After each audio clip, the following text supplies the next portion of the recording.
서학개미 브리핑입니다. 지난 한 주간 서학개미의 거래 내역 살펴보시죠. 뉴욕 증시가 역대급 변동성을 보이는 가운데 서학개미는 이에 아랑곳하지 않고 베팅을 늘려가고 있습니다. 특히 레버리지 ETF 투자 규모가 늘었는데요. 먼저 5위는 나스닥 지수의 수익률을 3배로 따르는 TQQQ입니다. 상호관세를 앞두고 연일 급락했던 나스닥 지수지만 지난 9일 트럼프 대통령이 상호관세 유예 조치를 발표하면서 12% 넘게 폭등했는데요. 물론 그 다음 날 다시 미중 관세 전쟁 격화에 대한 우려가 커지면서 상승분을 일부 되돌렸지만 이날을 기점으로 서학개미는 매수 규모를 점점 늘려가고 있습니다. 4위와 2위는 테슬라 관련 종목인데요. 이 둘 또한 매수 우위 기록했습니다.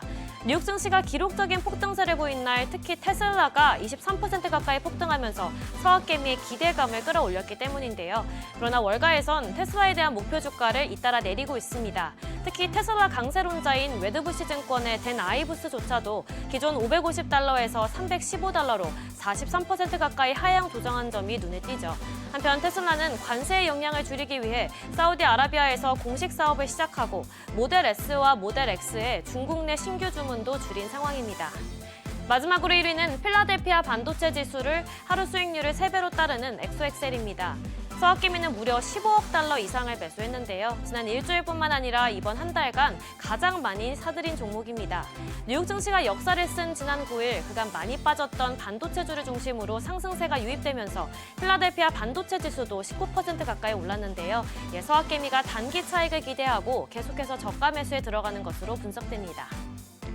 이어서 뉴욕 증시에서 주목하는 종목 리포트 살펴보겠습니다. 먼저 테슬라 관련 소식입니다. 앞서 전해드린 대로 월가에선 테슬라의 목표 주가를 잇따라 내리고 있는데요. UBS 또한 테슬라의 주가를 기존 $225에서 $190로 하향 조정했습니다. 테슬라의 주가가 최근 크게 반등하긴 했지만 전망이 밝은 건 아니라고 강조했는데요. 여전히 월가의 테슬라 실적 컨센서스가 지나치게 높다고 보며 하향 조정이 이루어져야 한다고 언급했습니다.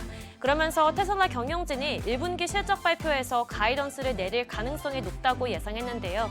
특히 테슬라의 실적에 가장 크게 기여할 것으로 주목받는 에너지 저장 장치 ESS 사업이 향후 중국에 대해 125%의 관세가 부과됨에 따라 공급 차질을 경험하면서 위축될 수 있다고 언급했습니다.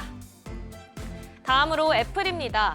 미중 간 관세 전쟁이 격화되는 상황에서 애플이 가장 큰 피해를 입을 것으로 예상되고 있죠. 애플은 현재 중국에서 아이폰의 약 80%를 생산하는데 공급업체가 약 200곳에 이르고 의존도가 워낙 높아 생산지를 다른 나라로 단기간에 옮기기는 어려운 상황입니다. 현재 미국에서 생산하는 방안도 거론되고 있는데 관련해서 뱅크 오브 아메리카는 해당 방법이 기술적으로는 가능하지만 막대한 비용이 수반된다고 평가했습니다. 노동 비용만 감안해도 생산 단가가 약 25% 오를 수 있는 데다 여기에 부품 수입 때 부과되는 상호관세까지 고려하면 최종적으로는 생산 비용이 90% 이상 뛸 수 있다고 제기했는데요. 한편 주말 사이 스마트폰 등이 상호관세에서 면제되면서 애플로선 한숨을 돌리게 됐지만 품목별 관세는 피해가기 어려울 것으로 보이죠. 향후에도 관세에 따른 불확실성은 지속될 것으로 보입니다. 마지막으로 메타에 대해 파이퍼 샌델러는 어닝 시즌의 성장 자신감을 확인할 수 있을 거라고 평가했습니다. 메타의 성장 동력에 대해 긍정적인 분석을 내놨는데요. 먼저 광고사 및 광고 대행사들을 대상으로 조사한 결과 메타의 광고 상품이 높은 평가를 받고 있고 또 라마포 등 AI 사업 분야도 확대하는 점을 낙관적으로 봤습니다. 더불어서 메타의 AI 에이전트가 중요한 성장 동력으로 기여할 수 있다고 예상했는데요. 그러나 메타의 올해와 내년 매출 전망치를 하향 조정했는데 메타가 중국에서 사업을 운영하고 또 전자상거래 익스포저도 가지고 있는 만큼 대중국 관세에 따른 피해는 있을 것으로 분석했습니다. 지금까지 종목 리포트 전해드렸습니다.